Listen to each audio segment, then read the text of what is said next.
So I think most of us are here. Come, let's go.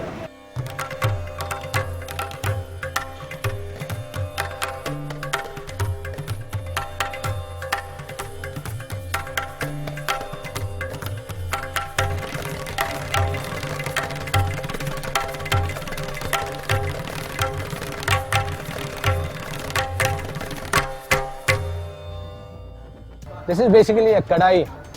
They call, when you hear of a lot of Indian restaurants will serve a kadai chicken or a kadai ghost or a kadai paneer or something like that. Kadai actually means a wok like this. Okay. So I think you can see there are almost 4 different kinds of chilies here. Most of the chilies come from different regions of India, give a very distinct flavor and a very distinct spiciness to the dish. Like those chilies that you see there are mostly used last minute in temperings. When you're doing a tempering on top to a curry or a lentil or a dal or something like that, you will add it as a tempering. All Asians, when we see a big chicken, we think, oh, it won't be juicy, it won't be soft. But US chicken, though it is big in size, so actually you can get big portions. So you're doing a big party or something, it's better to buy a US chicken so that you can get higher number of portions from the chicken. USA poultry also all are halal, yeah. So we have no doubt about it.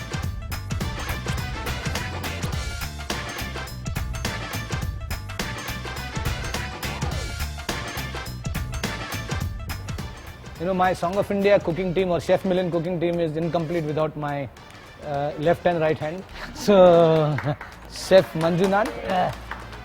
Chef Manju is a popular man in Singapore. Maybe more people know him than me. And this is Chef Javed. I wanted to do Indian food with beautiful presentations. And that's how I selected Chef Javed. His forte was presentation. So I wanted to take Indian cuisine on a more presentable style. So that's why I had selected him to join our team. So I think what we are going to see today is Indian cooking, and the 3 dishes that I have selected, one is a recently popular Indian dish, more of a street food.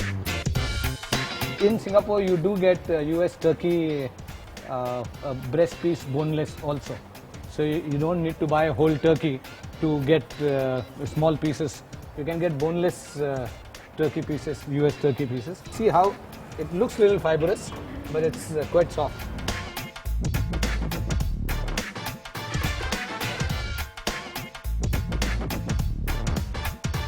But for a turkey breast that we have marination here, we are not using yogurt, we are not using the traditional Indian tenderizers. We're going to use cheese. It's basically cheddar cheese grated, yeah. Hygienically packed cream, but this is basically cooking cream. If you don't get cooking cream, you can use whipping cream also. We're going to use eggs, 2 eggs, you have the recipe with you.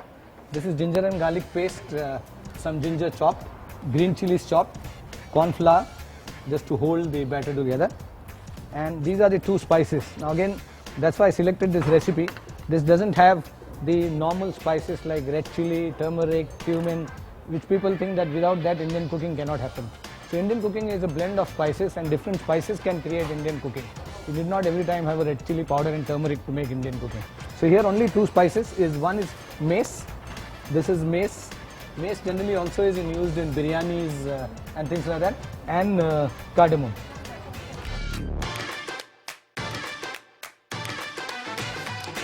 We are going to take cheese and cream and blend it together. You need to add cream slowly, because if it does it too fast, it might curdle also.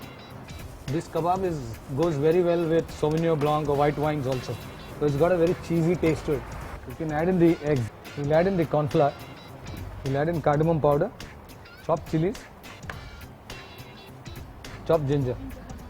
Ginger garlic paste we have already applied to the US turkey. Normally we need to add salt, but because there is a lot of cheese in here, we'll be careful adding the salt.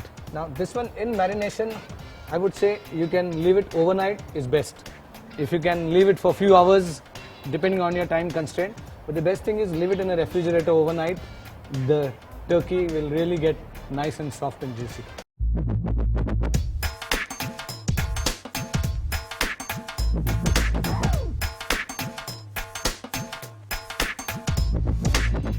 Basically, Indian cooking all these years has been a very delicious cooking, but never been served in a very eye-appealing way. The maximum garnish we all Indian chefs did for all these years was chopped coriander on top.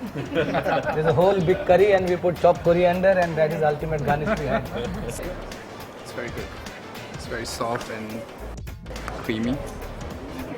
Turkey's always been like bland, tasteless, but so good. Thank you. Very tender. It's really good. Very fragrant. So for Christmas this year, tandoori turkey maybe. I think extends the knowledge lah. Like there are things that we have not seen before lah. You learn more about the spices lah. I'm Dorothy Tan. I used to be a producer presenter on News Radio 938 and now I'm retired. I have lots of time on my hands, so I cook a lot nowadays. We had the best guide for today's Spice Walk, who's Chef Milind Sovani. And I was quite amazed with the very first dish that we learned, using turkey breast. Yeah, I think more often than not, I've eaten turkey that's quite dry and not juicy. But today, Chef Milind used turkey breast, and he cooked it in a very simple spice paste, and it was roasted in the oven, and the results were really, really delicious. The turkey meat was juicy and tender and really, really good. Yeah. I mean, the turkey is a real different one that I have eaten. Because normally when you think of turkey, you think of meat that's hard and not so tender. But this one is really different. And I think, I will try cooking turkey again in Indian style.